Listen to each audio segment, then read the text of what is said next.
But I think that we can get started in a workshop by making one of the artificers. Kind of speaking of Ravnica or high magic fantasy settings.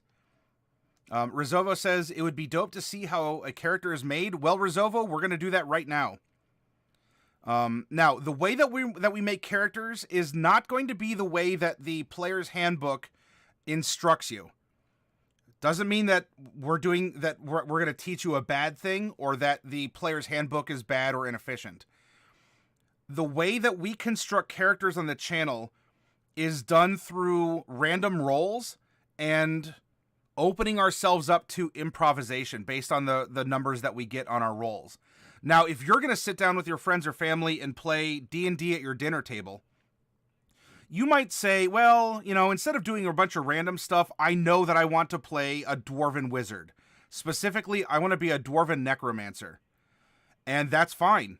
You can select that, and you can even say, and for my background, not only do I want to be a mountain dwarf necromancer wizard, I want to have the sailor background.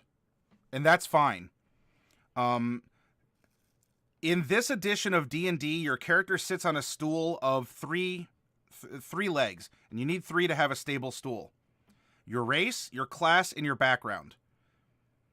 And in 5th edition, Rizovo, it's difficult to make a bad character.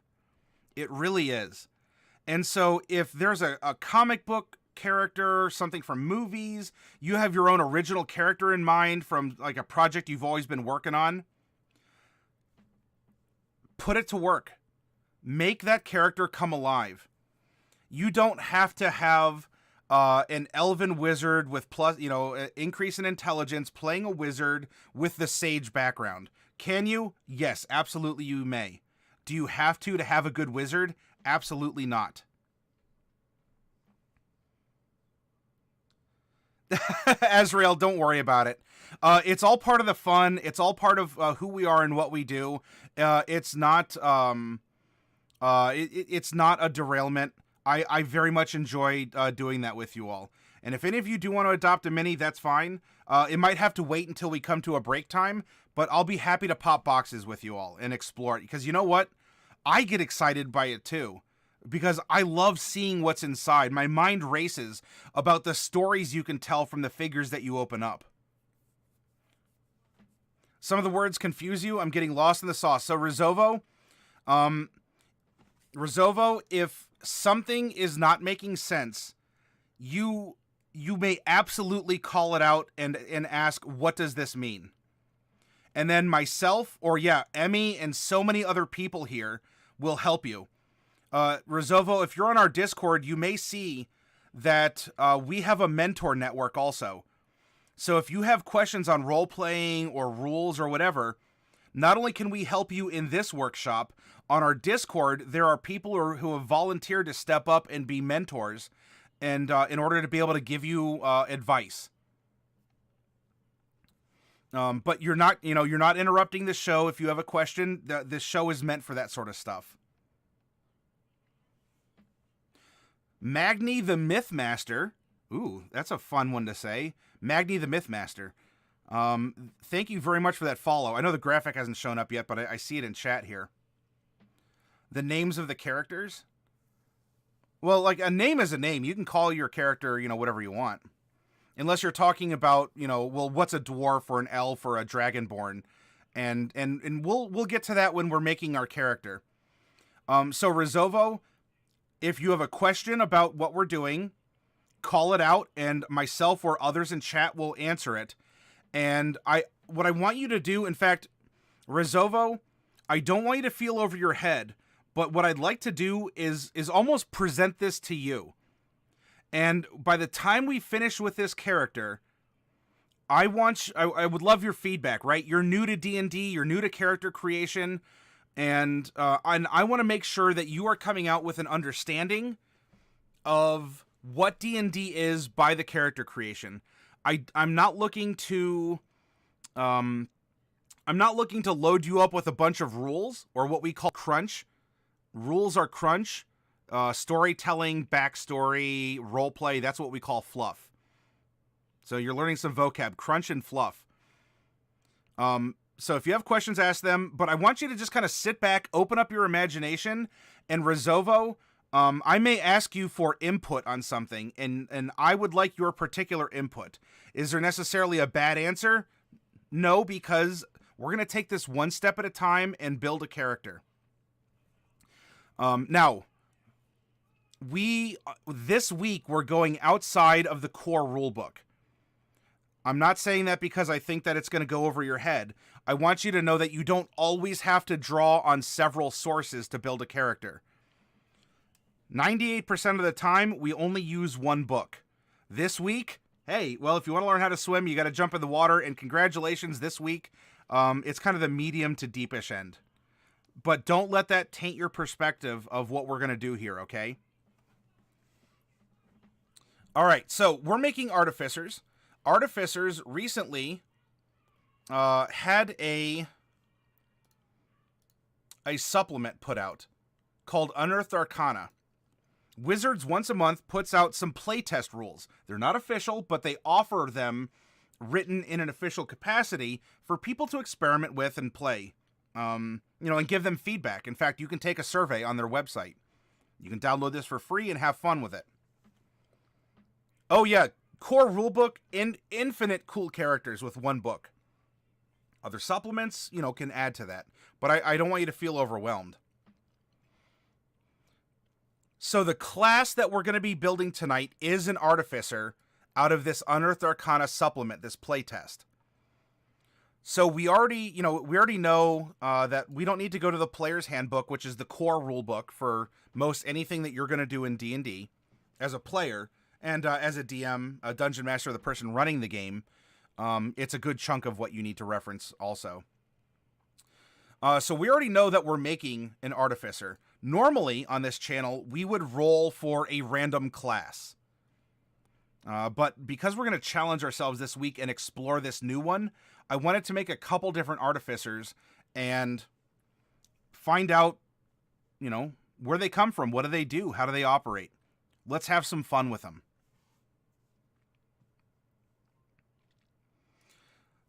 Another supplement I'm drawing into is... Oh, it's over here. That's a Merilith, by the way. If you ever face one of those in D&D, good luck.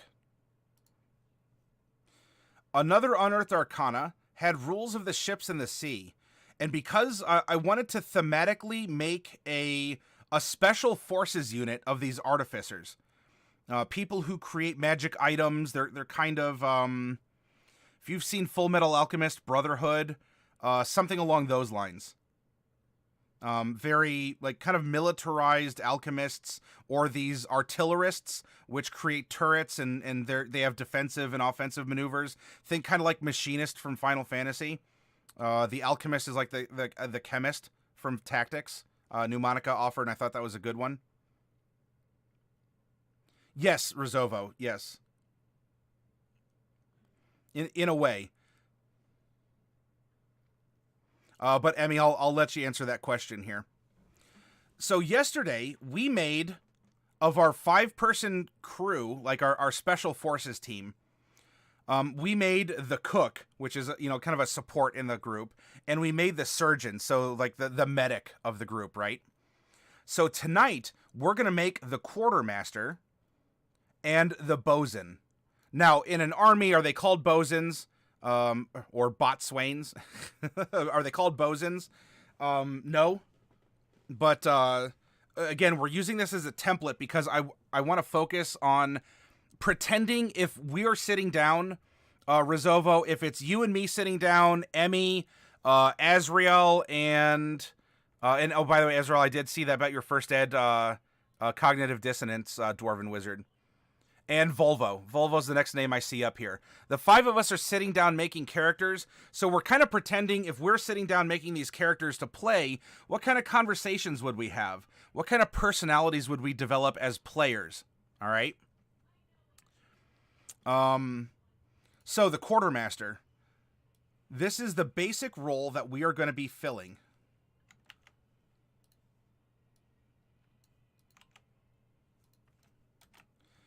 The Quartermaster plus the ship's course relying on knowledge of nautical charts and a study of weather and sea conditions. A reliable Quartermaster tends to have a high wisdom score as well as proficiency with navigator's tools and the nature skill.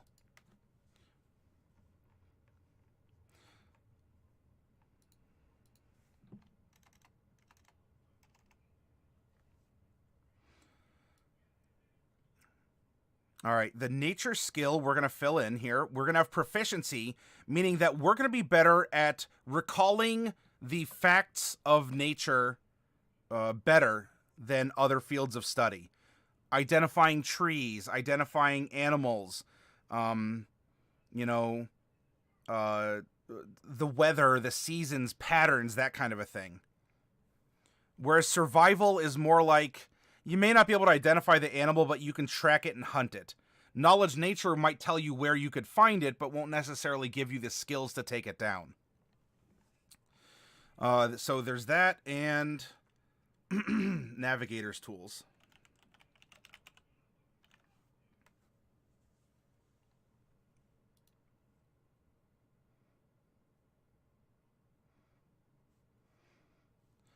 Now I'm going to roll a percentile to figure out if we have a female character, a male character, or we're going to multi-class a character.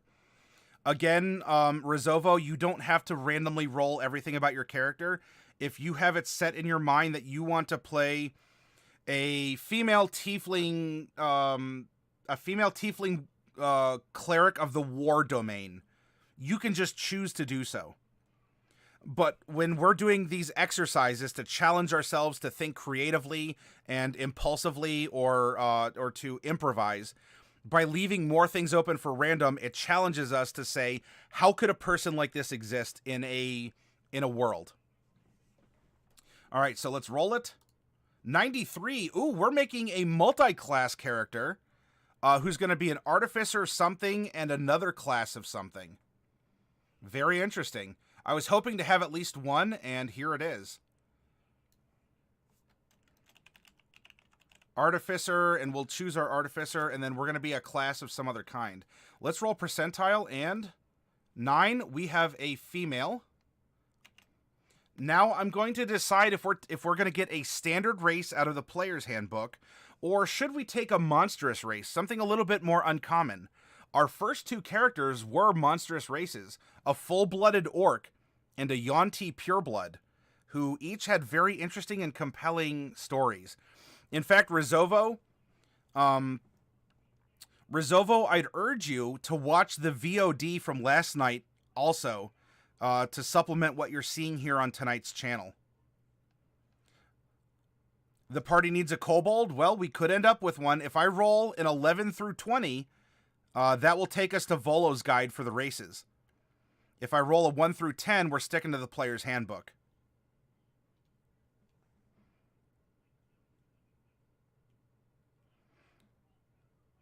What exactly is a Quartermaster? The Quartermaster in the ship terminology that we're basing this off of, plus the ship's course relying on knowledge of nautical charts, the study of the weather and sea conditions, etc. Now, if we're talking about more of a traditional land army, the Quartermaster is an officer that is keeping tabs of rations, is keeping tabs of schedules. The Quartermaster distributes the swords. The Quartermaster gives out orders for the camp, digging latrines, that kind of a thing. Hey, GM Vault, welcome. Yeah, Azrael, Quartermaster, depends if you're speaking Army or Navy. A supply officer, yeah, that's a very good alternate term, Azrael. Howdy, howdy, howdy, says Triad times 2. So I guess howdy, howdy, howdy, Triad, Triad.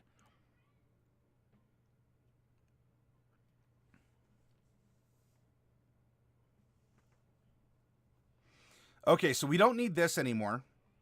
So I'm not going to worry about that. Let's roll a d20 and figure out where we're going to draw our racial traits from. With a 2, we're going to the player's handbook. Okay. Now, out of the player's handbook, I'm going to roll a 10-sided die, and that's going to determine which race we're going to be generating. We're going to be using to generate this character, and I'll just re-roll a 10. Whoops. All right. Well, I rolled a D10 twice. That's fine. Our first one was a 6. A 6 is a gnome, and then I would roll again for odds or evens to determine which kind of gnome, a rock gnome or a forest gnome.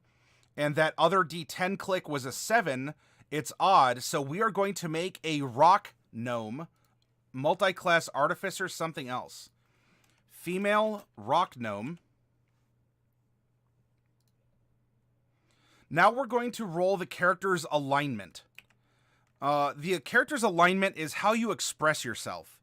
Now, classically, you have 9 different alignments on a grid. And that grid is made of good, neutral, evil, law, neutral, chaos.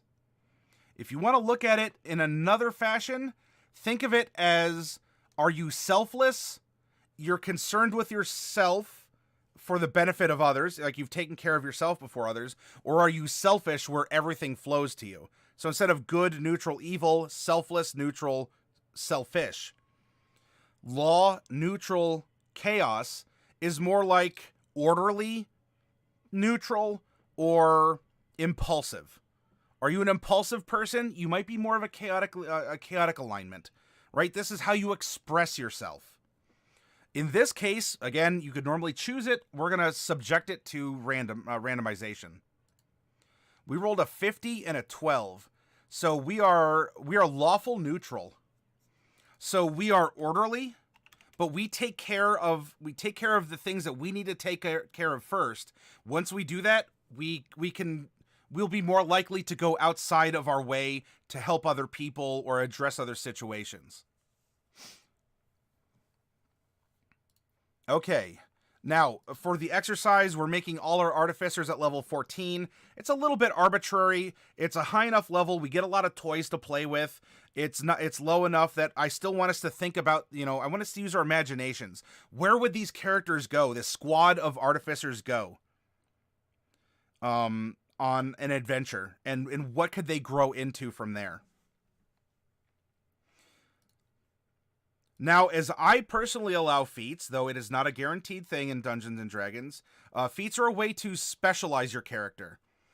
You're really good at something, and you're sacrificing some generalized stat bumps for it. I'm going to roll a percentile die, which is a 10s die and a 1s die. We rolled 35. We're going to take all stat bumps. So at level 4, 8, 12... 16, and 19, we get what are called ability score improvements, or ASIs, or it's a stat bump. When you level up to those numbers, you have the ability to put 2 points into one of your abilities to be better at it, or 1 point into 2 of your abilities. Every even number in your ability score will increase your ability modifier. And you might be out there going, okay, if you're new, you're like, ability score, ability modifier, ASI, just roll with it. If you have questions, we'll be happy to answer it. And you'll also see this play out in front of you. I'm not just throwing out lingo and then I'm going to leave you hanging. Listen to it, know that there's a term that exists, and you'll see that we're going to get to it here later in the character creation. For purposes of what we're doing, though, our level 4, 8, and 12 ASIs are all going to be stat bumps. So we're going to increase our basic ability to perform rather than specialize into something in particular.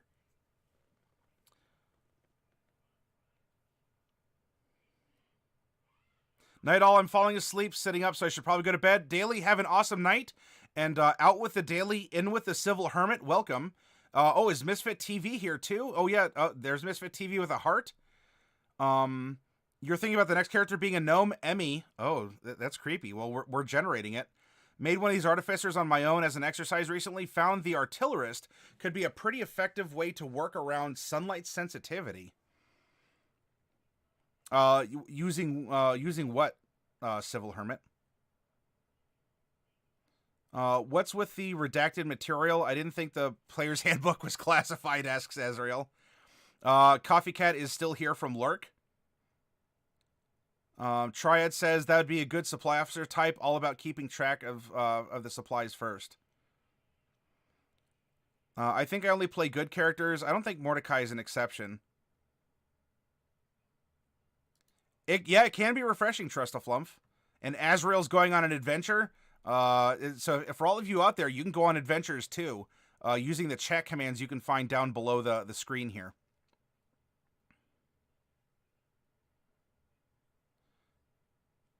You have advantage, so congratulations, Azrael. You get some experience points. Do I have? Oh no, Diadems must have stepped away. So we're going to add points. Azrael the Black, and you win 100 experience points for that. Congratulations.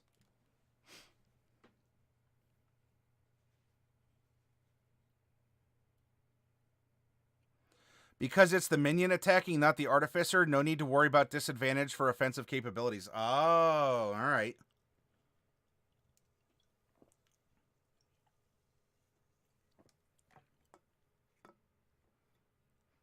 DBMs is missing. Put that on your list, Jim.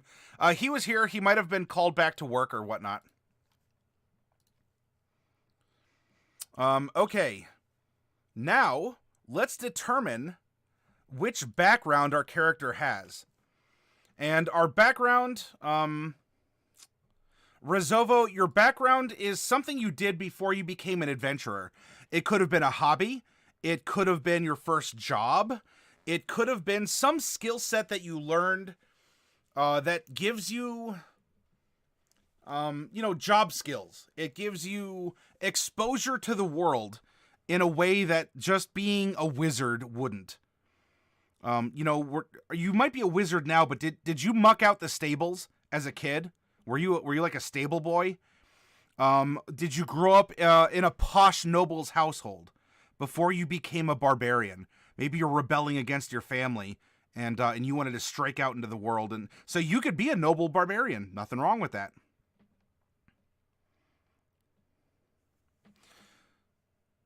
He's sloughing off on his duties. So there are 13 different backgrounds in the player's handbook. I'm going to roll a 13-sided die. I mean, we're generating one here. Not that weird dice like that don't exist, by the way. And let's find out what this character's background will be. Number 6. No, number 6 is an artisan or a merchant. So, wow, artisan or even merchant goes very well with Artificer, because you're into making things. And in particular, there are 20 different specialties in the player's handbook for an artisan to have a working knowledge about for their craft. I'm going to roll a 20-sided die and use that as a placeholder for number 18, for which kind of artisan or merchant this character is. Okay. Now for some other placeholders. This is like the one place on Twitch where random number generation is absolutely, like, we want more of it. We love it. We're going to generate 2 personality traits. So 1 and 4. Again, these are just placeholders. I don't know what they mean. We'll figure it out in a little bit. Don't let this overwhelm you, Rezovo. And I'm going to roll 3d6 for an ideal, a bond, and a flaw. 1, 4, and 4. And we'll continue. What does it mean? Again, one step at a time, and we'll get there. Now, we know that we're an Artificer. However, we don't know what our multiclass is going to be. So I'm going to roll a 12-sided die, a D12, and we're going to find out into which other class and subclass our character is going to dip.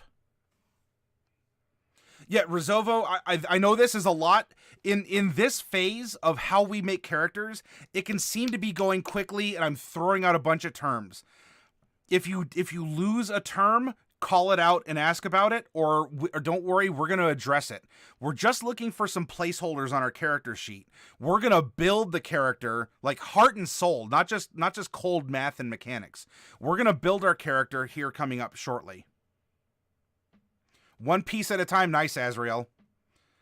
Well, folks, I'm going to turn in for the night. Enjoy your multi-class Artificer Gnome. Well, trust a flump. Before you wiggle away, it is going to be an Artificer Barbarian. An Artificer Barbarian Rock Gnome.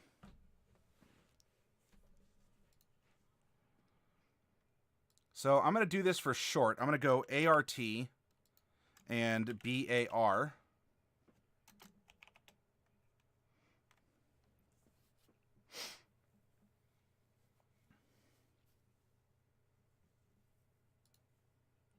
Now, Barbarians in the player's handbook can be either a Berserker Barbarian. In fact, we popped open a couple of Berserker Barbarians tonight with the miniatures, or a Totem Warrior.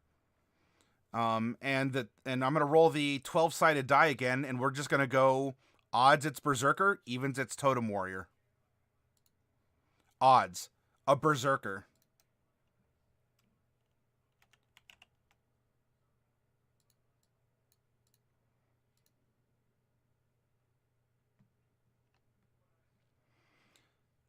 A tiny primitive inventor. I love it, says Civil. And I think that we're going to make an artillerist, right? We made 2 alchemists. Artificer. So artillerist, I guess it would be... there we go.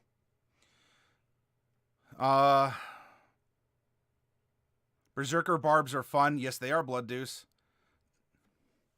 All right, so we have an Artificer Pew and a Barbarian a Barber.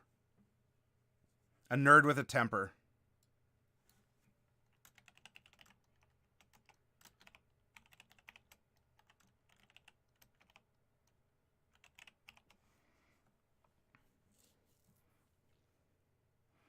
All right.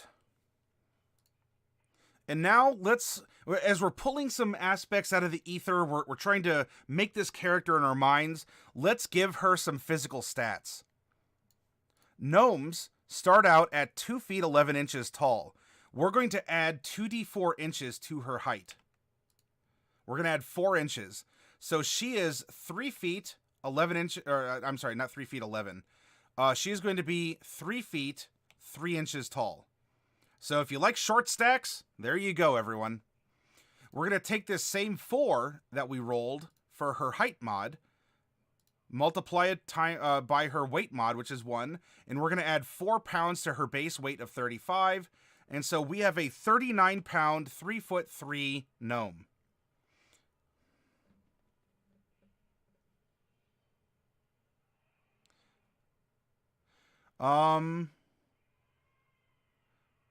Like, is that like regime? Like regime? How would you like me to... fun size, yes, Cathora. Fun size. I'm not sure how you want me to pronounce that. If you let me know, I'll do my best to remember and to pronounce that as consistently as possible. A beer totem? I'm for that, says Azrael. Yeah, and Yen, where's Barbarian Jim?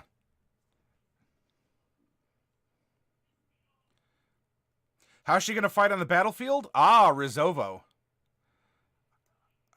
I assure you that she'll be able to, especially with her Artificer class where she's fighting with her mind. And so asking questions like that, open your mind up for, I don't see how that's possible. How are we going to have a short stack like this being a capable warrior on the battlefield?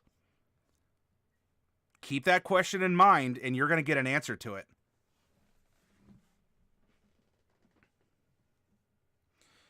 All right, now let's randomly determine how old she is. I'm going to roll a percentile, and we're going to figure out where in her life cycle for a gnome that she is existing at as we create her. We rolled a 58, so she is going to be an adult gnome, and that's going to be column 3. Gnomes. So adult gnomes are going to be between 121 and 200 years old. So I'm going to roll an 80-sided die. 24. So she is 144 years old. There we go.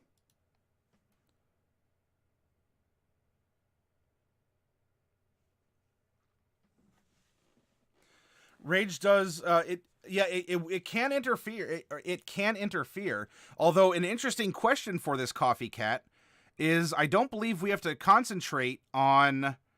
I don't think we have to concentrate on our turrets, and so we might be able to have our turret deployed, and then rage. Yes, she's 100. So she's an adult. In fact, this would be like a human being in her early to mid 30s. Nope. For us, Rizovo, it'd be like a woman in her early to mid 30s.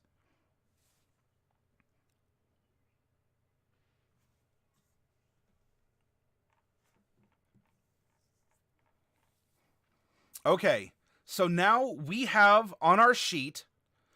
Boy, Rizovo, as I said, you want to learn how to swim, you're going to jump in the water. Welcome to the deep end, but don't worry. Come on in, the water's fine. We're all going to be here for this process. A lot of this is going to be in our minds as we tell the story of how a character like this can exist. And you are definitely invited to come and lend your observations. In fact, because you're coming into this as a new person to D&D, you might have a purer opinion. You might ask questions that us old timers, maybe I'm an old timer, I don't know, maybe I'm a medium timer, that a medium timer like me may overlook. So I'm really open for your questions or your assertions into how this character is built. She could Triad, but we rolled Berserker, and so let's stick with it. I'm up for a good challenge. Maddie's got his shorts on and sunblock on his nose, ready to jump in and save you in the deep end. That's right, GM Vault. Magni, the water's fine. Jump on in, just don't look down. She hates it when you do that. All right, so we don't need our random number generator anymore, so bye. What I like to do, everyone, is I love starting with the background. Your background tells you who your character is. It gives your character character. How did you become an adventurer? What kind of decisions do you normally make? And so, let's find out for this character. We rolled that she is an artisan or a merchant. So, everyone, class is in session. Open your player's handbooks to Chapter 4. That starts on page 121. However, as you know, the backgrounds are listed alphabetically. Class, I saw that. I'll throw a piece of chalk. Suddenly, this is an anime. And so here we go. Guild Artisan.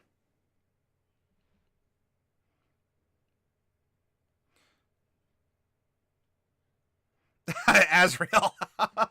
Hey, you know what? She's definitely gonna have a healthy build. That's for certain, Azrael.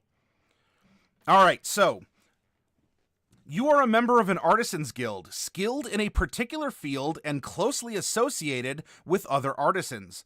You are a well-established part of the mercantile world, freed by talent and wealth from the constraints of a feudal social order. You learned your skills as an apprentice to a master artisan under the sponsorship of your guild, until you became a master in your own right. Our skill proficiencies. So these are the things in which we're going to be better at doing than other broad skills. Insight. Insight is it's your BS detector. Is someone lying to me? Are they withholding information? Can you walk into a room and just you get a vibe, right? And persuasion. Slap the top of the car. You want this car right here, right? You know, you're the used car salesman, right? Or not perception, persuasion. You want to convince people that your products are the best. And so you're going to be better at persuading people than others.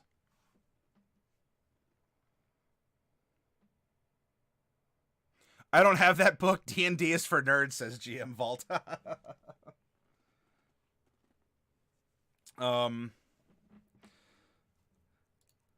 Now we are also going to be proficient in one type of artisan's tools. So for that, there are, oh geez, how many was it again? I'm going to randomly determine. Oh no, it's going to be based on our. This one is based on what we sell. Never mind. Disregard me. The professor had a derp. Our guild business. We randomly rolled a d20 and we got 18 for that. Wagon makers and wheelwrights. So we are an artisan.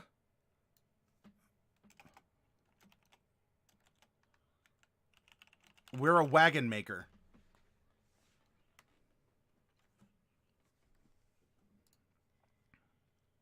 That is probably going to be giving us proficiency in maybe woodworking tools.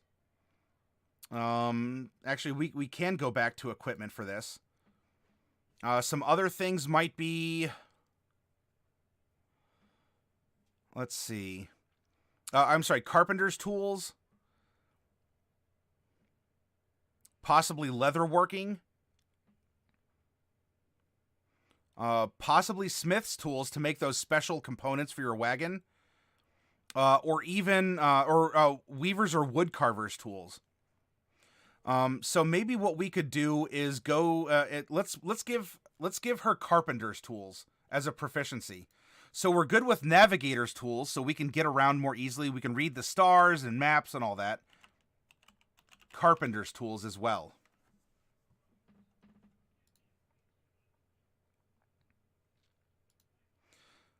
Now, we are going to get to start, because we have this background, with a set of carpenter's tools.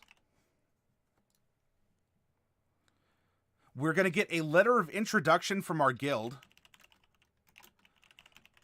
In other words, that's our badge or license. You know, we're here on guild business. I am an esteemed member of the guild. You can trust me with your order. A set of traveler's clothes. A belt pouch. It's like a wallet. And 15 gold pieces.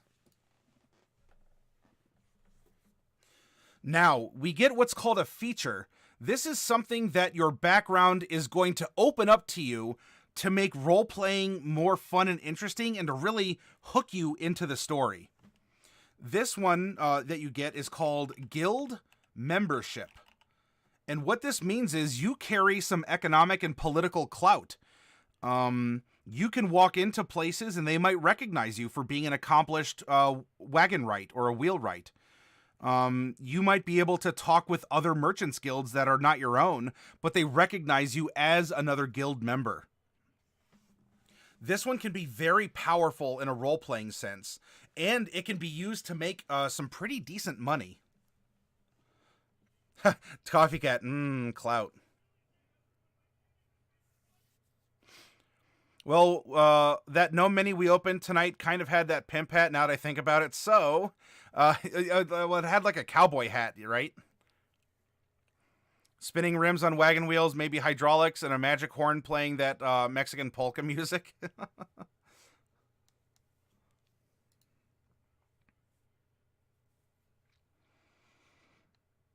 Or you get that like bright orange painted, kind of like the General Lee with a custom horn.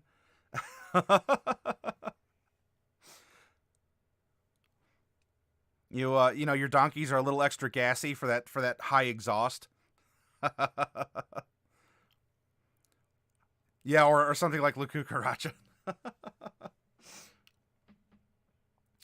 Now, let's give our character some personality. We randomly subjected ourselves to some different personality traits that someone of this background would be more likely to have. Her first personality trait is number 1. I'm going to scoot this over just a bit to type better. I believe, actually, let me make this even bigger. There we go. I believe that anything worth doing is worth doing right. I can't help it. Whoop. I can't help it. I'm a perfectionist. So let's keep that in mind for this character. She loves the process and she does things the right way. So far as we have a methodical character, right? Lawful neutral, a methodical character. This is going pretty well. And number 4. I'm full of witty aphorisms, stories and such, and have a proverb for every occasion. Apple a day keeps the doctor away. By the way, you want to buy an apple. Always rotate your wagon wheels every 100 miles or something like that. Azrael, that's one way of describing her, right? Her ideal. In a perfect world, what would she like to see achieved? What is her ideal? Again, I'm going to move this a little bit further over here. Number 1, community. It is the duty of all civilized people to strengthen the bonds of community and the security of civilization. Pardon. So as she sees it, the wagons that she builds bring people together. This is how you get home for the holidays. This is how you haul more of your animals or vegetables or minerals or whatever to market. I connect people. I'm making business better, and by doing that, I'm making the world a better place. And I just realized that she might be the one to invent the first tank, because she could put some turrets on her wagon and roll around with it.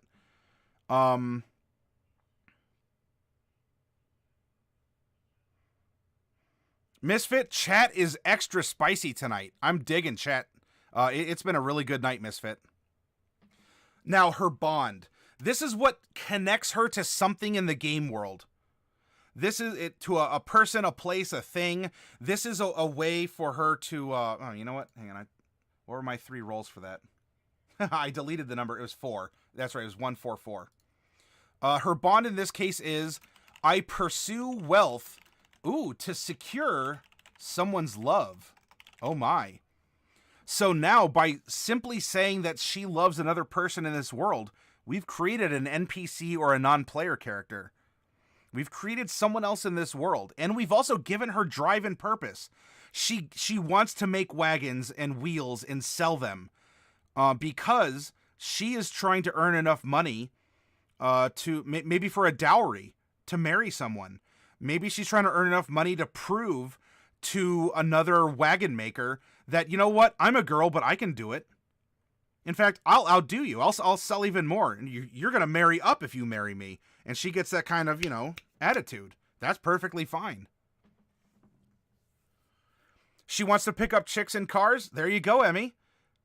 She may very well want to pick up chicks in cars. It's your character. I'm speaking to the singular plural you.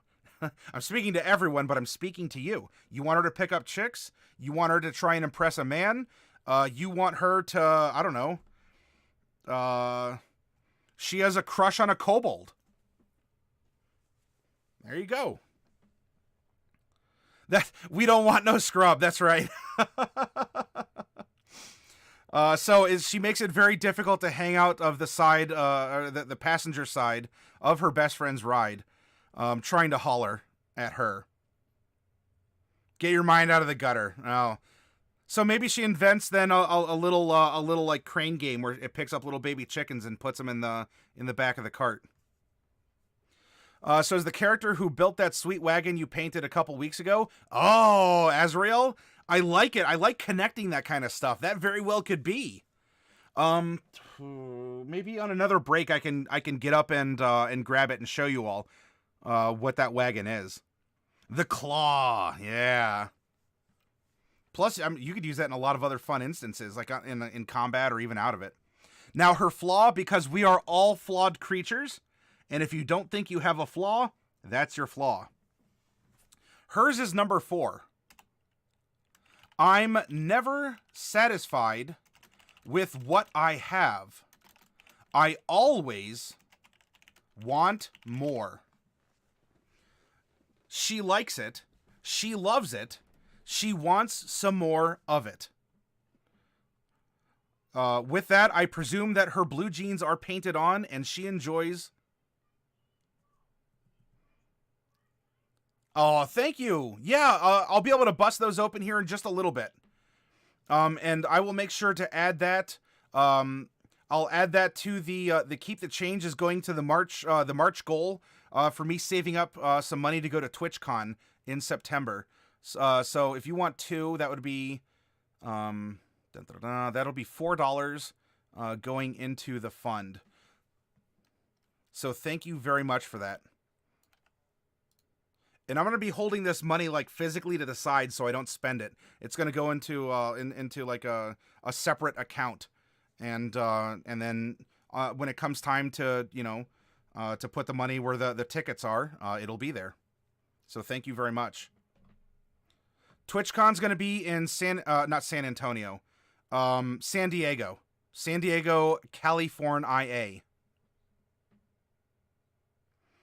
Emmy, as a perfectionist, I imagine her being very protective over a wagon. Yeah, in fact, that level of perfectionist, Emmy, could very well be expressed through her barbarian rage.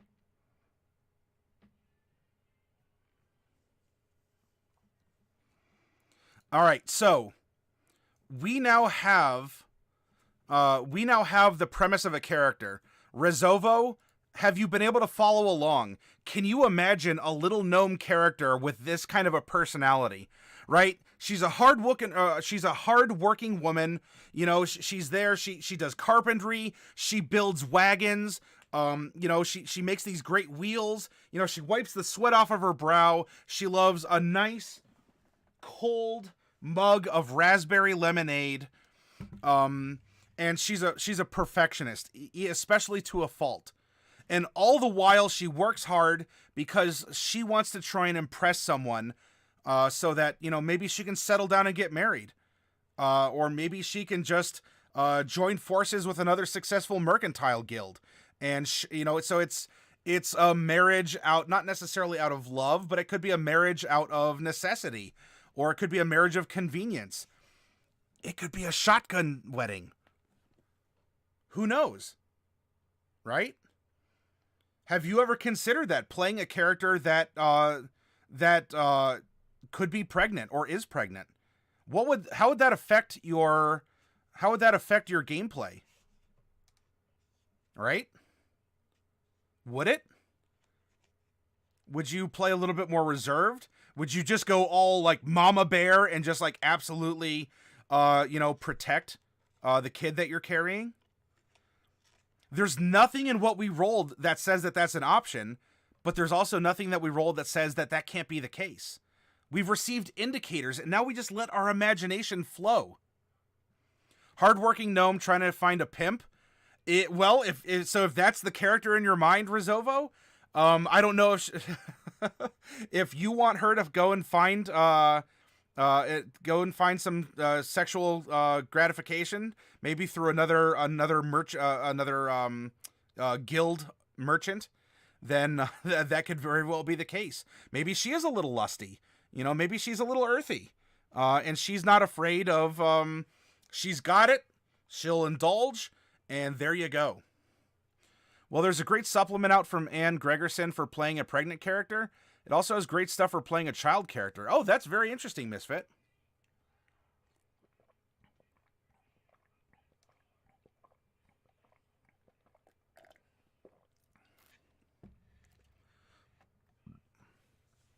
No. GM Vault, that's my monthly.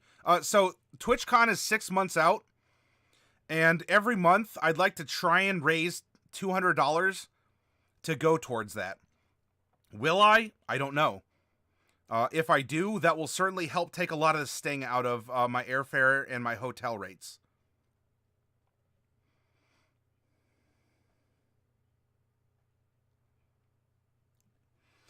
Yeah, so you know what? If I hit 200 for March, and we're still in March, I'll just roll it over and say our April goal is going to be 200 and carry over the remainder. And if we make more and more, so much the better. And I'll be very grateful for you all to help me meet some of the costs. I'm not asking you all to bear all of the costs. as I'll be ponying up as well. But for me to go and to learn, to bring back information from workshops, and to use that here to make this a better place for us, I would sincerely enjoy that opportunity to do so. Pardon. Okay.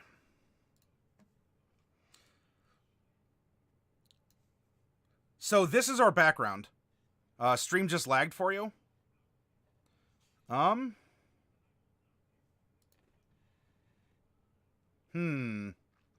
Yes, I do have a stream disconnect error. ISP may be derping. Bear with me.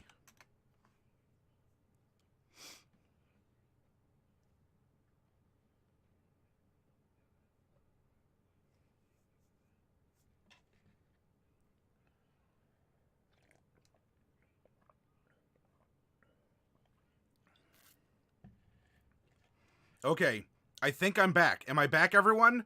Hello, hello. Wave, wave, wave.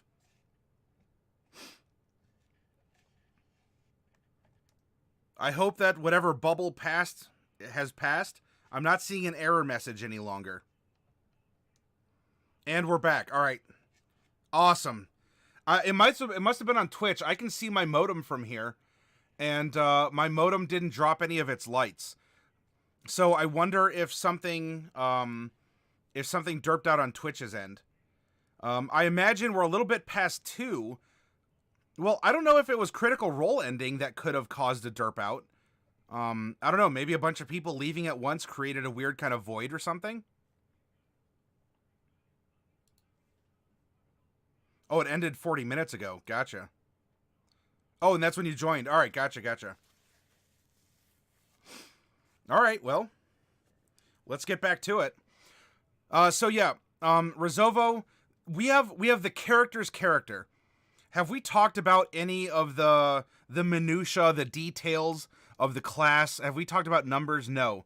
But we have a premise for a character, and we're going to build on that now. Step by step, one thing at a time.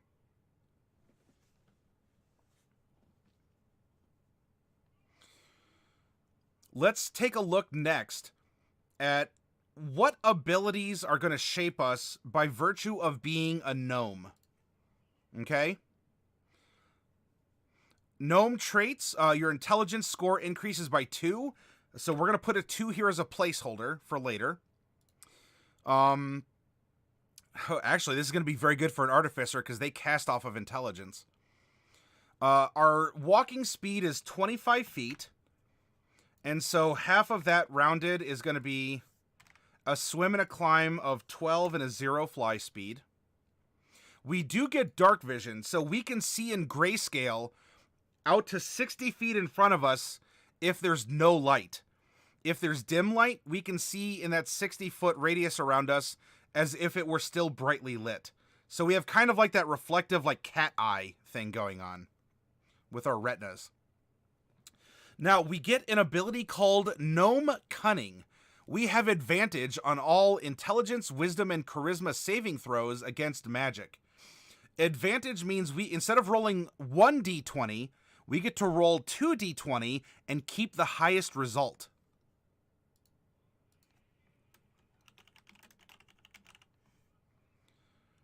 Languages, we get to speak, read, and write Common and Gnomish. Oh, did we get an extra language from being a artisan? Let me double check. No, it's just one type of artisans. Oh, and a language of our choice. So yeah, and so we'll get to take a third language of our choice with which we're proficient. Could be Orc, could be Elvish. Who would we sell wagons to? There we go. That's probably going to be our answer. All right, let's go back to gnomes. Good old gnomes. All right, we're not a forest gnome, so we're not going to worry about this. But as a rock gnome, our constitution score increases by 1. And hey, wouldn't you know, int and con are primo stats for an artificer. We also get Artificer's Lore. Hey, hey. Whenever you make an intelligence history check related to magic items, alchemical objets, or technological devices, you can add twice your proficiency bonus instead of any proficiency bonus you may normally apply. Nice, nice, nice. So she's cunning. She thinks she's very insightful. How things are made, the history of potions and other things along those lines. You know, she might be able to take apart little gadgets and gizmos. And in fact, being a tinker, we're gonna get proficiency with Artisan's tools, Tinker tools. We're gonna get that anyway by being an artisan. So just bear with me. And we get to make little clockwork devices. A little music box, a little robot that shoots sparks out of its mouth. So it could be a fire starter, a clockwork toy, or a music box. And these are little inventions that we can use to create distractions, maybe set off a trap that's down a hallway. Maybe you set up some of your Tinker toys around camp, and someone, kind of like a Kevin McAllister Home Alone kind of a thing. And if people want to try and raid your camp in the middle of the night, they end up slipping on a bunch of micro machines, or you know, they set off the tripwire that has the can of paint swing down and bash them in the face. Something along those lines. Actually, Azrael, we're going to end up tripling down on the tinkering, and we're going to cross that bridge when we come to it here real soon. And, oh, hi, Syart. I ran into a little problem, have to postpone the project for a few days. Yeah, Syart, take care of whatever you need. Your business, family, friends, whatever you got to do, I understand. And thank you for letting me know. Make sure you're taking care of yourself and those things that need taken care of first.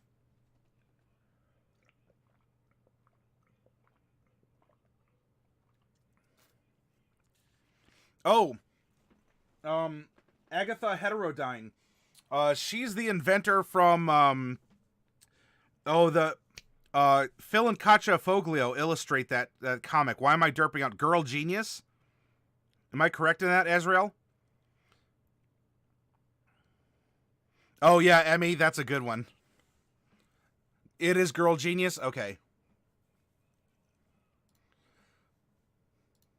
Alright, so now we know what we're getting by being a gnome. It doesn't necessarily have a ton of influence on her personality, but we know about more about her capabilities and the things that she can see and do, not just who she is. Now, lastly, we are going to apply her class. And this is going to be interesting because she's multi-classed, meaning that she's going to get the features and traits of not one class and subclass, but two. And I'm kind of wondering, where should we make the break? Maybe 10 and 4? Or 8 and 6? Let's go to Barbarian and see what Barbarians are going to get. And this might help us determine how we're going to make this split be effective here. We would just start our primal path if we go 10 and 4. And so we'll get an ASI.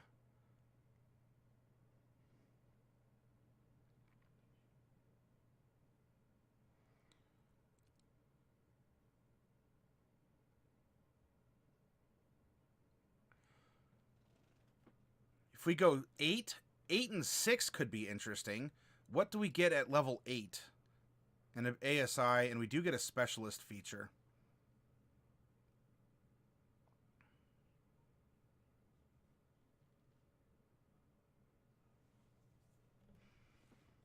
I'm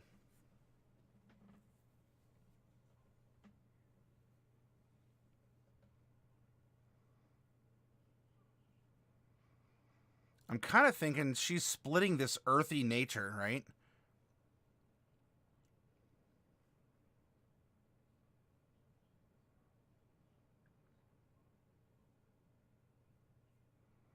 Let's go 8 and 6. I like that mix. All right, so multi-classing. First things first. We're an artificer. These are the first. This is the first thing that we learned on the job, right? We're going to build 8 levels of artificer.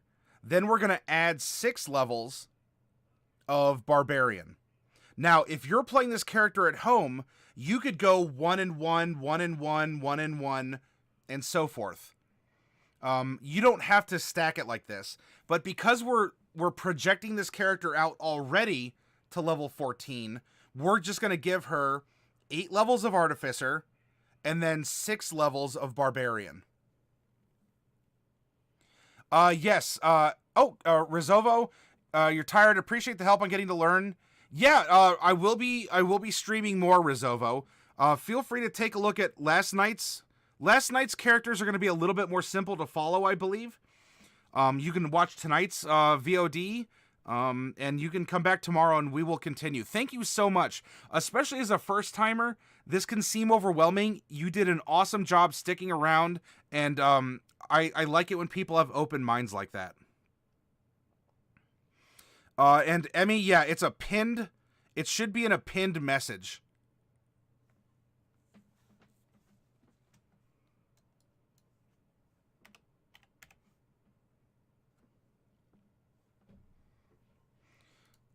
All right, so 8 levels of Artificer.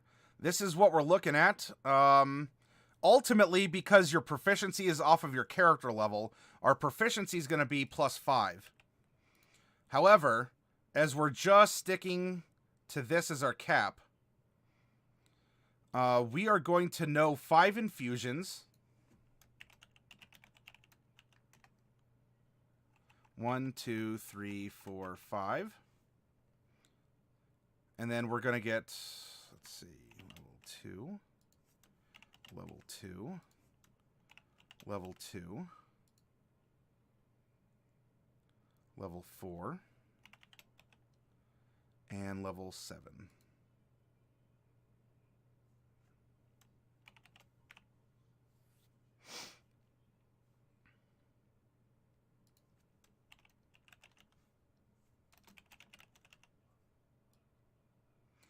Items infused. We can infuse up to 3 items, though we're presuming that none are currently infused.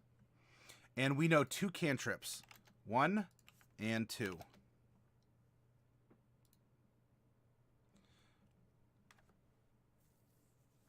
And her spell slots are, because barbarians don't get spell slots, her spell slots are going to be the same.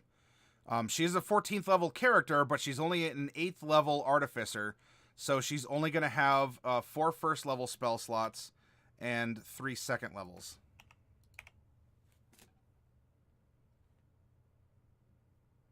For sure you'll be back. Awesome, Rizovo. I look forward to it.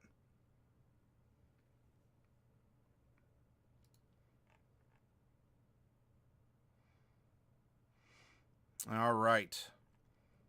We are proficient with light armor, medium armor, and shields. We're proficient with simple weapons. Actually, I'm going to look a little bit ahead in the player's handbook here. Is Barbarian going to give us martial? Shield, simple weapons, and martial. Okay. So I'm just going to put simple and martial weapons, because we're going to get that from Barbarian. Shh. Let's just be efficient about it.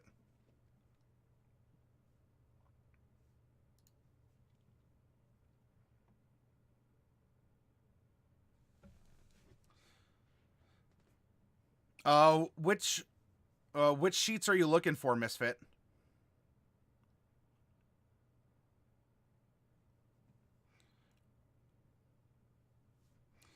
And our tool proficiencies are going to be Thieves' Tools, Tinker's Tools, and one type of Artisan's Tools of our choice.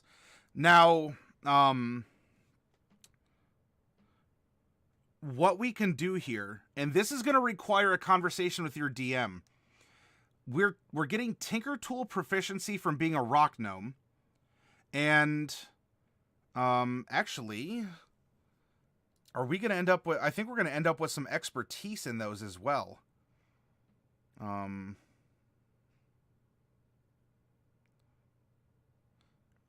Yeah. Because at 3rd level, your proficiency bonus is doubled for any ability check you make that uses your proficiency with a tool. What that means is we're going to end up having like triple proficiency. Because not only are we proficient, we're going to have expertise, and then there's something redundant.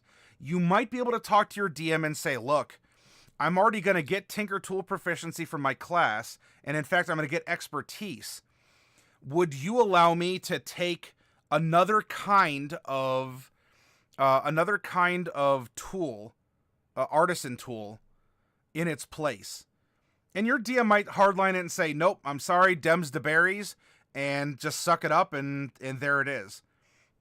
Or your DM might come back and say, well, let's take a look.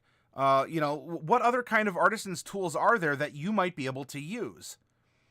And in this case, it could be calligrapher supplies, right? Maybe you're used to drawing maps because, right, as the navigator of a sort, as the navigator for this group, you might be able to be really good at making maps, right? You might be able to... Oh, I'm sorry, there are cartographer's tools specifically. So in that case, we could put maybe cartographer's tools. You might say, well, so instead of magical maps, because artificers cast off their tool proficiencies, what could I take land vehicle use and be really good at that? Look, I make wagons, and your DM might, sit back and say, yeah, you know what, that makes sense. I'd be willing, instead of an artisan tool of your choice, because you already have some that you're going to be using, instead of cartographer's tools, you can take land vehicles. And you're just really good at driving them because you're really good at building them. Ta-da! For this, I guess we'll stick with cartographer's tools. And we're also going to get thieves' tools proficiency.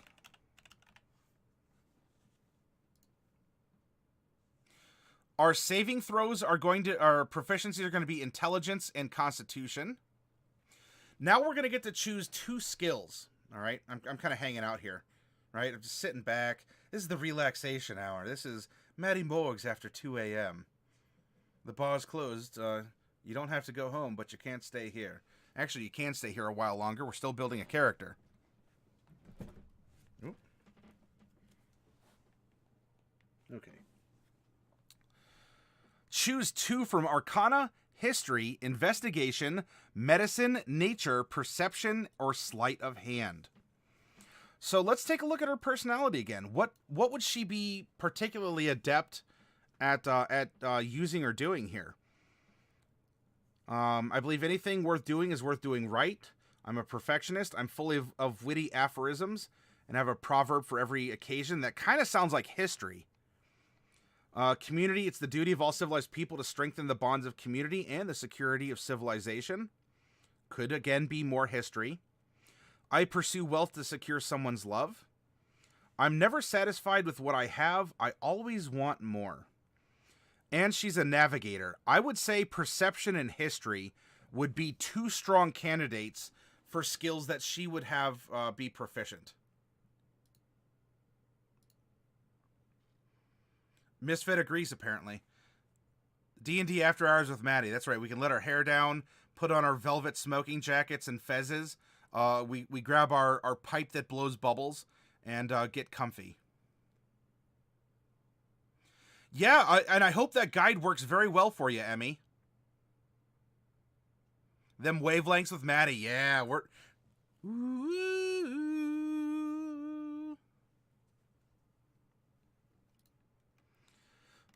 Equipment. We start with any 2 simple weapons.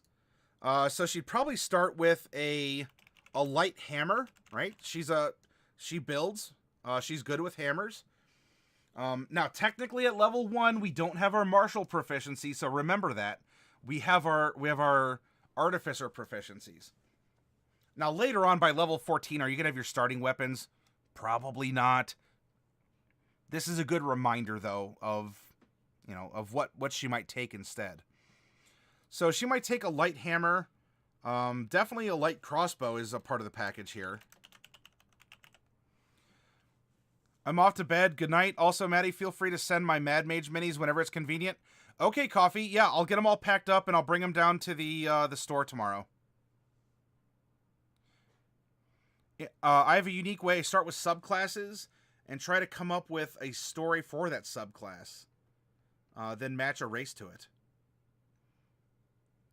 Well, Misfit, I'd love to see a character built that way. I mean, I can imagine it, but I'd love to see or hear your particular, incarnation of it, or the process that you use when you go over that.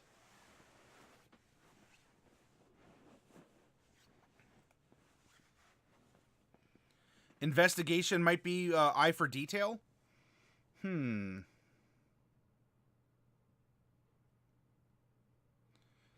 Possibly. I don't know. Investigation, perception might be the eye for detail. Investigation is more for like putting the clues together. Now that could be something like in disassembling or investigation. You know, someone brings a wagon into her shop and she needs to run a diagnostic to tell them, oh yeah, you got to get new brake pads and your shocks are all out of orbit. Your shocks are out of orbit. You need more headlight fluid. And frankly, we only have metric hydro spanners, and your wagon runs on Imperial. A hammer or a maul. So a maul's a martial weapon, but what we can do is give her a great club.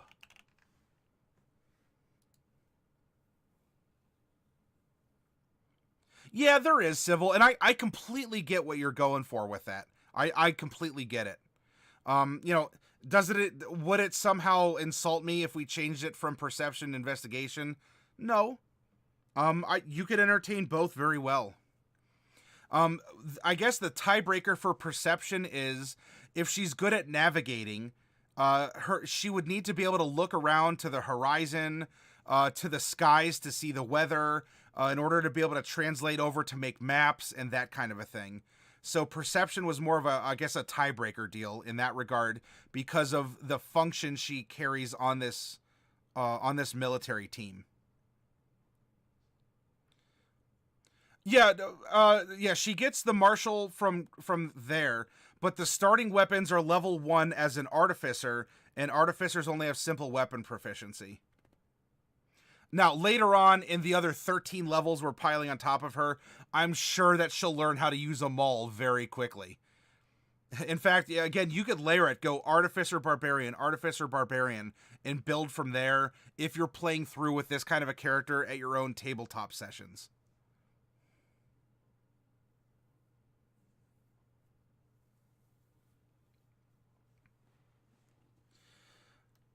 Alright, so she can take studded leather armor or scale mail. I don't think she really needs to worry about being very dexterous. I think that she can put in a lot of work in melee. So we can build a strength, so we can give her heavier armor. We'll give her scale mail. Because she doesn't start with a shield, but she'll probably have one by level 14, right? And then she's going to get Thieves' Tools and a Dungeoneer's pack. And you can always talk to your DM if a pack or something it doesn't seem to fit. Make a solid case, and hopefully you'll get it. And if not, well, work for it. And your DM is now open-minded to it because you presented that as a desire. All right. Now, for these characters, I want to explore firearm proficiency. The creation and operation of gunpowder weapons have been discovered in various corners of the D&D multiverse. If your Dungeon Master uses the rules on firearms in the Dungeon Master's Guide, and your Artificer has been exposed to the operation of such weapons, your Artificer is proficient with them. And it just so happens that I have the DMG open to the firearms section, right?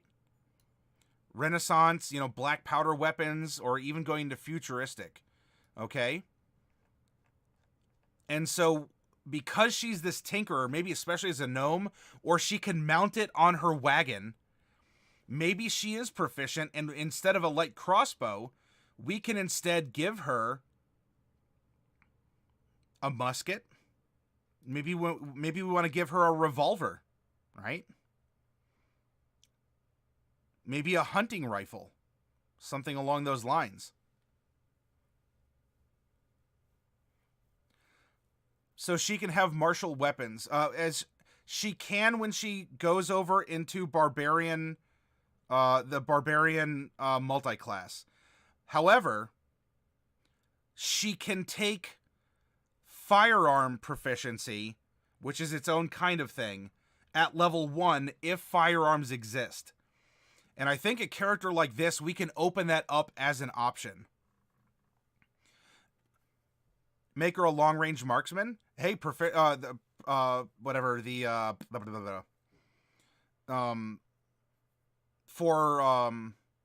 perception, that could work. An anti-aircraft machine gun. I mean, we could also just give her an antimatter rifle. Now, what could be interesting, you know, you said, Azrael, you said a bombard. If we're going more of a strength build, not that we may not, I mean, we could still entertain some dexterity, but if we treat bombs and grenades as thrown weapons based off of strength, she could be the explosives expert on the team. And that could come in handy as a map maker, right?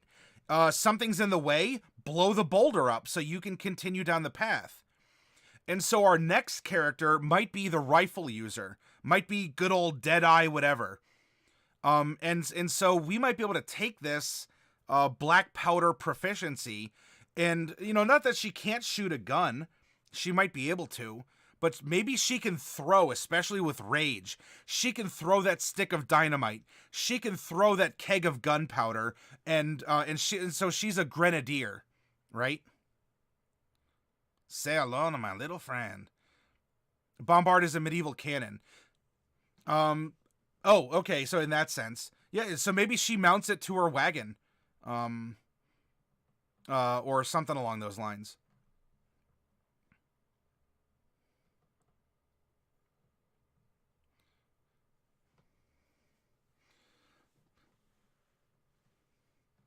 You know, her subclass as an artificer is an artillerist. So, a trebuchet with a gnome launching seat. So is it really a weapon, or is it just an emergency eject button?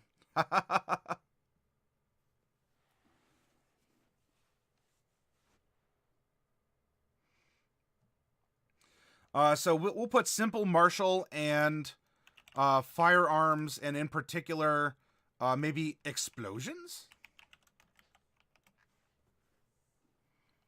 More like a carnival ride. Well, we were saying that she had a crane of some kind kind of hanging off the side. That could be interesting. Without the safe landing. So a carnival ride. No. I've been to many state fairs. I don't want to give them a bad reputation. They're hardworking people who spend a lot of time away from their families. And you get what I'm saying. All right. So this stuff we'll just note is on 268.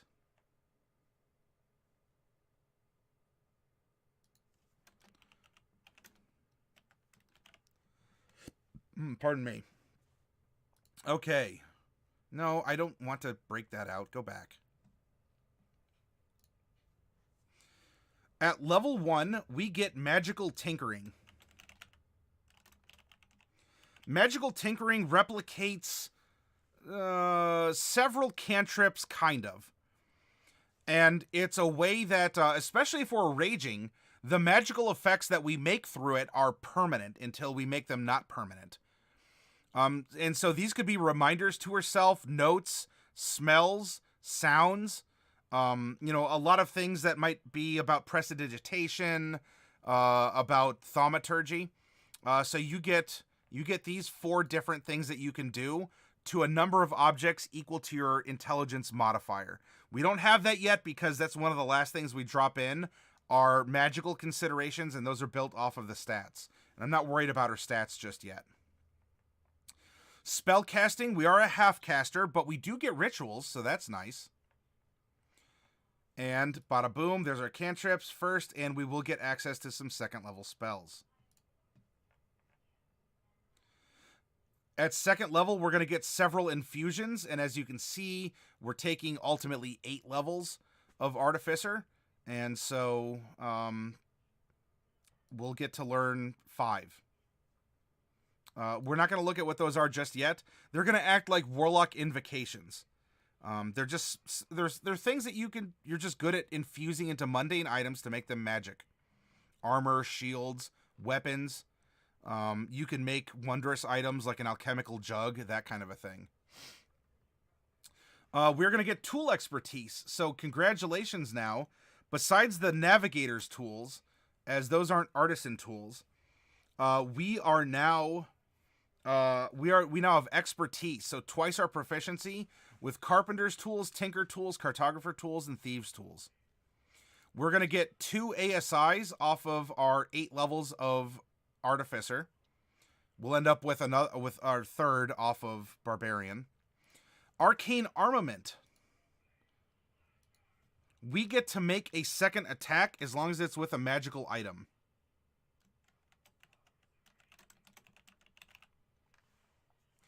And we will not get the right cantrip for the job, which lets us cycle out our cantrips after a long rest.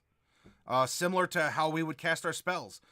Our spells change on a daily basis, similar to clerics, Circle of the Land druids. I mean, well, all druids, but Circle of the Land is going to get like the domain or the oath spells, and we're going to get those too. But you see what I'm saying? You can swap out your spells, your spells every day. All right, so that's what we get for being an artificer. In particular, because we are learning how to be an artillerist, we're getting some tools of the trade. We're going to gain proficiency with smith's tools and woodcarver's tools. So we took carpenter's tools. In this case, we're gonna be a little bit more in particular and go smiths and woodcarvers. We are proficient and we're gonna have expertise in them. And then crafting, if you craft an item in the wand category, it takes you a quarter of the normal time and costs you half as much of the gold. Ultimately, it's a quarter of the time and a quarter of the gold, because when you make it yourself, it's half of the book price already. That's the normal price. So half of a half is a quarter. We are going to get some specialty artillerist spells. And so we're going to get first and second level, like, domain spells. Cantrips 1 and 2. And so we're going to put art as the abbreviation here. We're going to learn Shield and Thunderwave. We are also going to learn Scorching Ray and Shatter.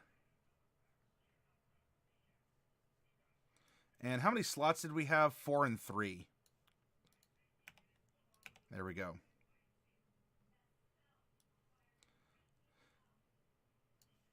So there's our particular artillerist spells. We now can create arcane turrets. Well, one. We're going to get plural turrets at some later point. When you produce a turret, you can make it do one of 3 different things. It can be a flamethrower that spits out a cone. It can be, it can make a ranged spell attack of force that can push someone back, or it can be, it can hand out temporary hit points. And then by 6th level, we get Wand Prototype. By 6th level, you now regularly experiment with channeling different types of magic through your wands. Whenever you finish a long rest and your woodcarver's tools are with you, you can touch a non-magical wooden wand and turn it into a magic item. When you do so, you invest it with one artificer cantrip of your choice. So we can create cantrip wands. So yes, we only know 2 cantrips, and we don't have the ability yet to cycle the ones we know ourselves, but that's fine, because we can just charge cantrips into wands and use them ourselves or pass them out to our friends.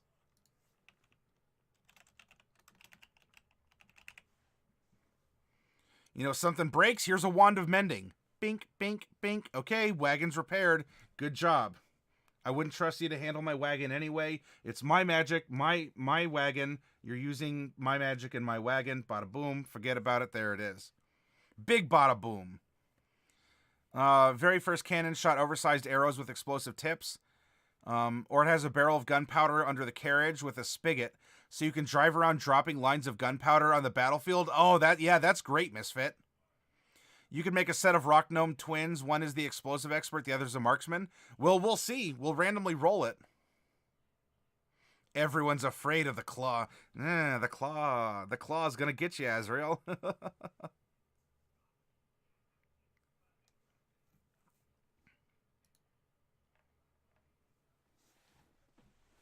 Okay, so congratulations. We are Arcanist. Spells prepared equal int mod plus half our because we're a half caster, plus half our Arcanist level. So that's going to be int mod plus 4. And we can swap those out on top of our Artillerist spells, our fixed Artillerist spells, every day. We are going to cast off of intelligence. Now, as long as we have a minimum 13 intelligence, as well as, and that's not going to be a problem because Artillerists operate off of intelligence. Come on, stop breaking that out.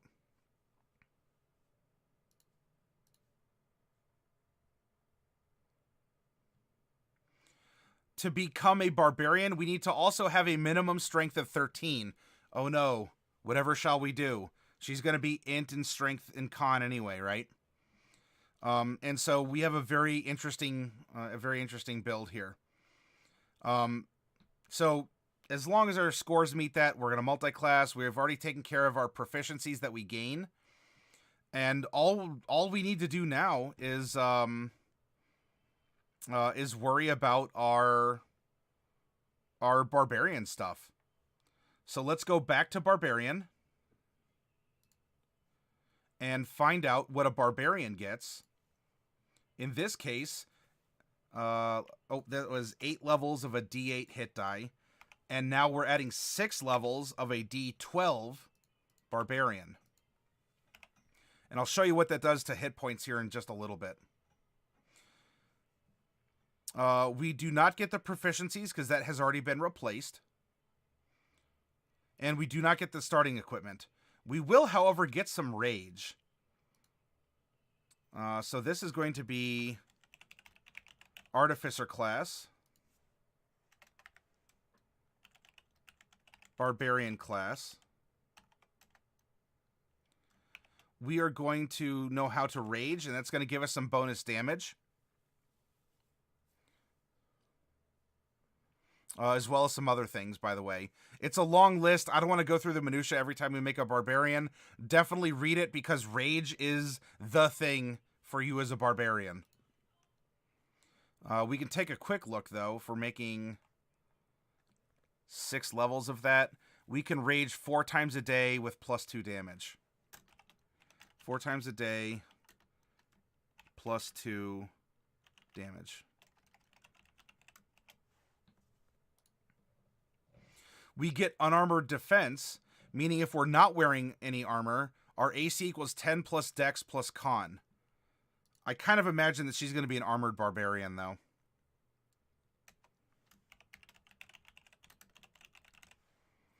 She also gets reckless attack. She can get advantage for hitting people by offering advantage for them to hit her in return.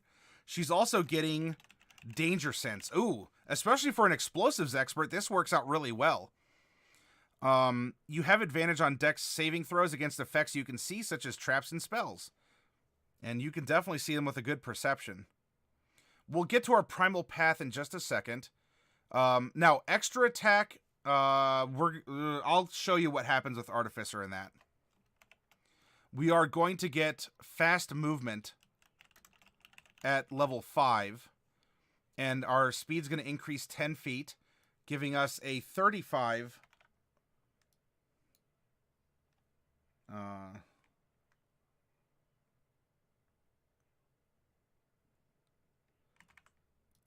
There we go. 35, 17, 17. But we don't have enough levels yet to get Feral Instinct, as we're only 6 levels into Barbarian. Path of the Berserker now. So this was Artificer archetype. And now Barbarian archetype. We are going to Frenzy. Starting when you choose this path, you can go into a frenzy when you rage. If you do so, for the duration of your rage, you can make a single melee weapon attack as a bonus action on each of your turns after this one. When your rage ends, you suffer 1 level of exhaustion. And at 6th level, we go into a mindless rage.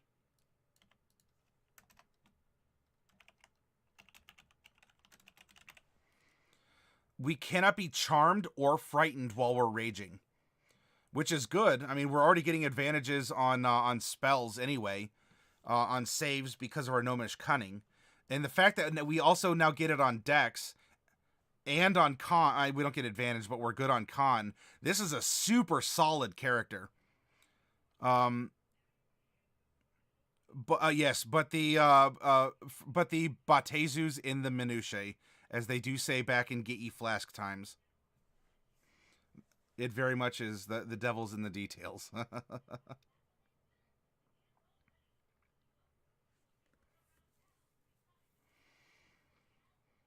All right. So we have quite the little powder keg. In fact, she might just like bash people with them and cover them in gunpowder, run away, and then shoot back a fire cantrip to ignite it. That'd be interesting. So since we have this, let's drop in our scores. Probably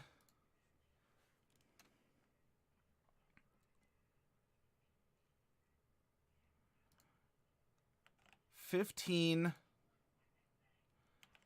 14, 13, 12,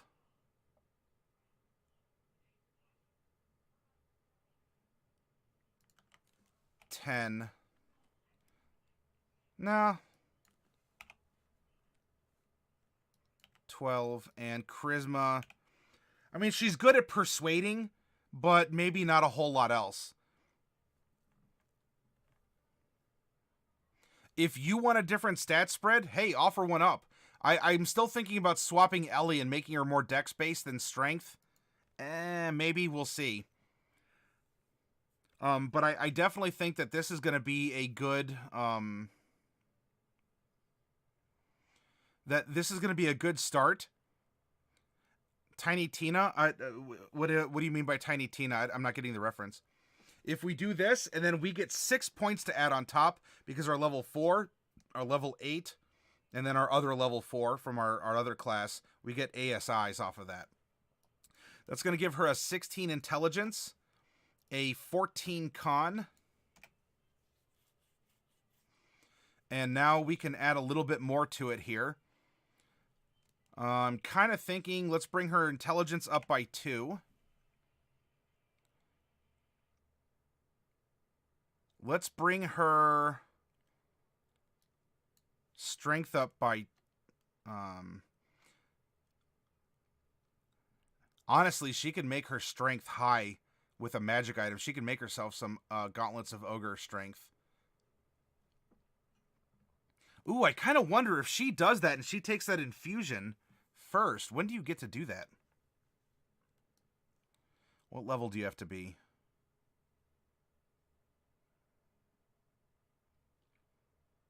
Crafting, spellcasting, enhanced defense, weapon, gauntlets of ogre power. At least at 12th level artificer. All right, so she's not going to be able to make those. She should have a good strength of her own. We do need the minimum 13, and that's fine. We can bring this up to a 17, and then probably...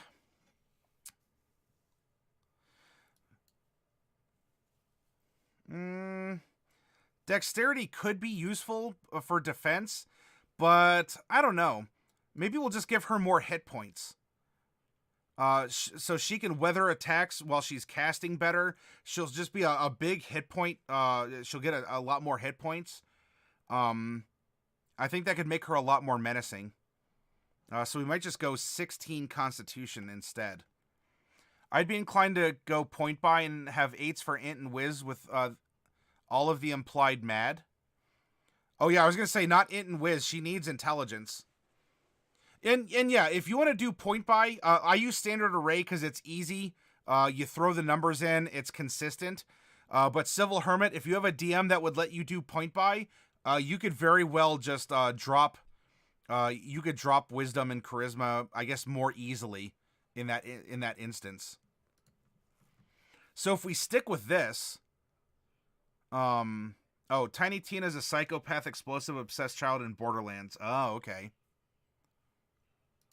This is going to be a 3 strength, 0 dex, 3 con, 4 int, 1 wisdom, -1 charisma. Saving throw and athletics are 3s, 0s down the line for dex. Constitution is going to be 8 because we're proficient. Intelligence saving throw is going to be 9. History and nature are going to be 9s with Arcana at a 4, investigation and religion at a 4. Wisdom is 1 down the line, except perception and insight, which are going to be 6. And by the way, it's going to give us a passive perception of 16, 10 plus your perception modifier to indicate your natural awareness of what's happening around you, just sort of on an instinctual level.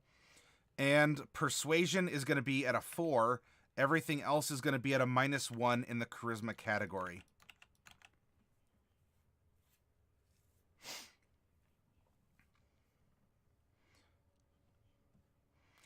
So congratulations, she is no longer a set of stats. She is a small character who needs a name. Her initiative is going to be a +0 since that's a dex check. And you know what? If you think that she should have a higher dex, you want to give her 12, put a 12 in her dex instead and swap it so that she has a little bit more dex for defense and offense and initiative, I'm fine with that.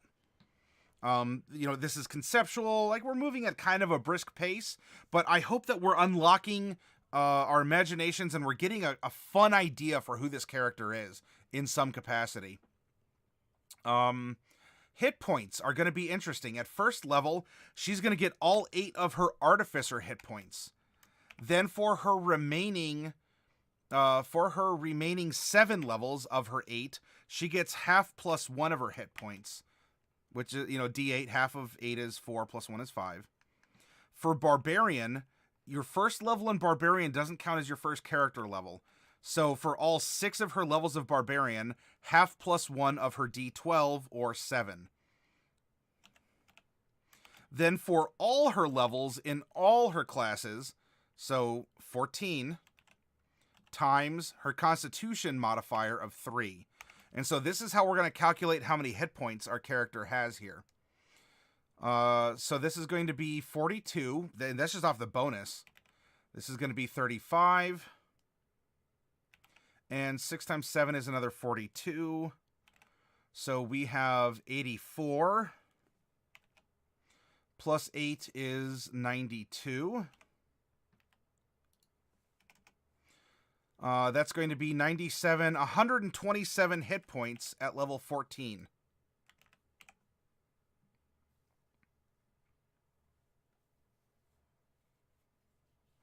A high elf fighter monk. Oh, hey.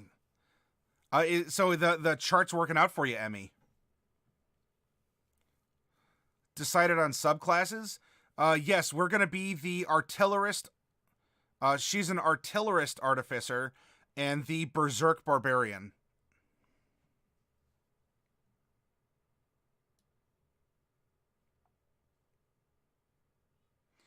For spell casting, she is proficient, so it's a +9 to hit with her spells, and to save against them, you simply add 8. That's just the floating number. It's consistent. So 17 to save against the effects of her spells, if it's that kind of a spell. We can drop that down here, +9 to hit. And actually, it's so she can hit you with her fist at a +8 or hit you with a spell for a +9. That's pretty good. 17 to save. And then we had items infused. We can infuse 3 items at this level. The spells prepared, her intelligence modifier is 4, so we can prepare 8 spells on top of her artillerist spells. And we can prepare 8 spells between the 2 spells slots that we have available to us right here.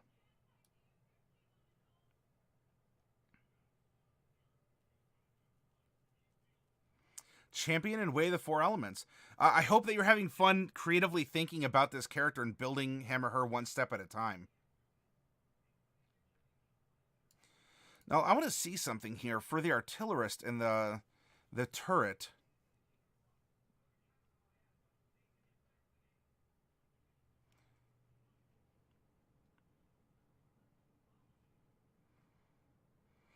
It doesn't take concentration. It'd be like a spiritual weapon, which you can maintain while raging, despite rage not allowing you to cast magic.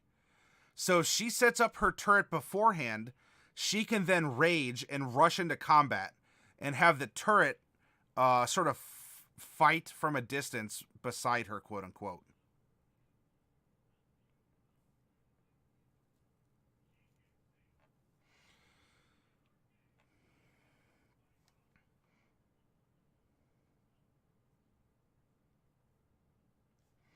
In fact, stop it.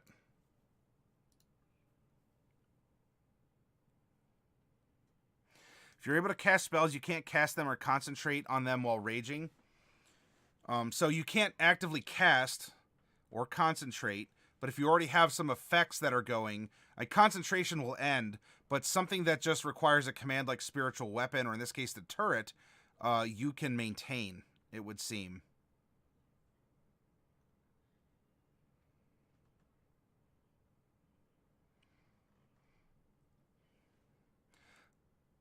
Taffy, pronounced taffy as in saltwater taffy. Did I mispronounce something, Triad? Turret isn't exactly a spell either if it needed to be summoned during a rage.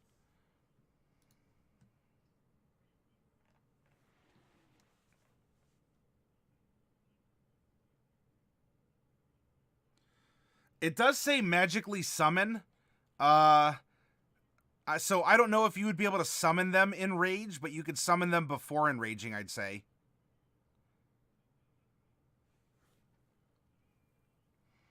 But it does say magically summon.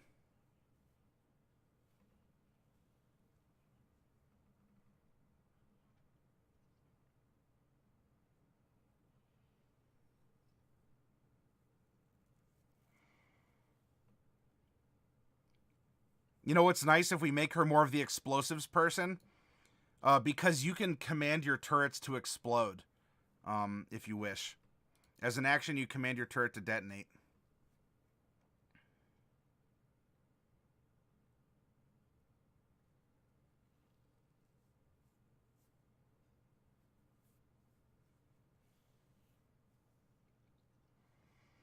So aside from picking out, well, her invocations, quote unquote, and her spells, I guess in a general sense, we have an awesome character here, I'd say.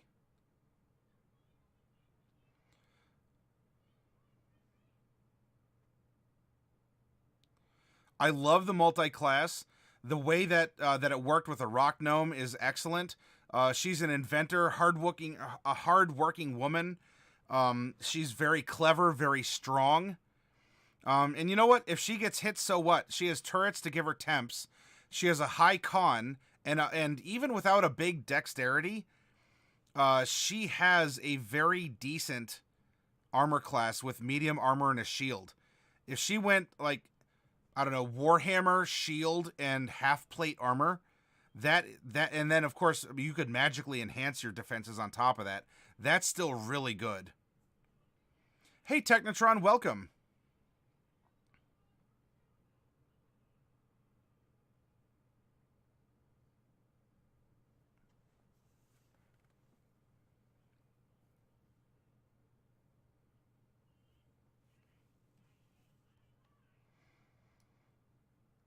Now, as for armor class, that can vary. I don't want to fill that in on with what we're doing here, but I think we have an almost finished Artificer Artillerist character.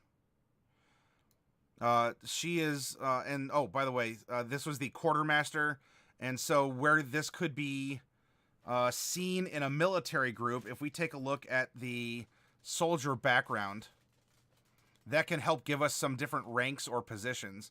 Hi, Cat. Welcome. Yep. The cat is blessing the minis, everyone. The cat is blessing the minis. So we do, in fact, just have a Quartermaster.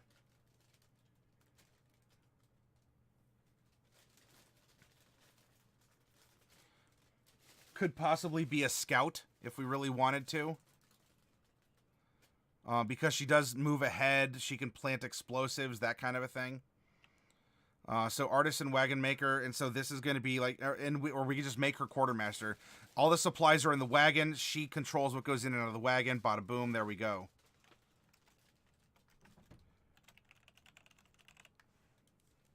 So there's our note.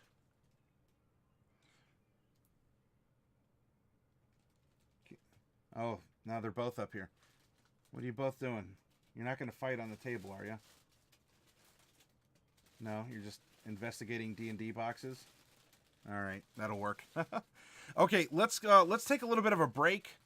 It is 3. I don't necessarily mind making another Artificer. This one took a little bit longer than I thought because of the extra details for multiclassing, but I think we can make one more character tonight and have some fun with another Artillerist, as we are going to explore the Bosun, right? Provides technical advice to the captain and crew and leads repair and maintenance efforts. A good Bosun has high strength as well as proficiency with carpenter's tools and the athletic skill. So we're going to get to that in our special consideration of the Artillerists, as we're making this elite squad of soldiers out of them. And to show that you can have several of the same class and subclass and have completely different characters. So hang tight. We'll be back in a little bit, and we'll whip up another character.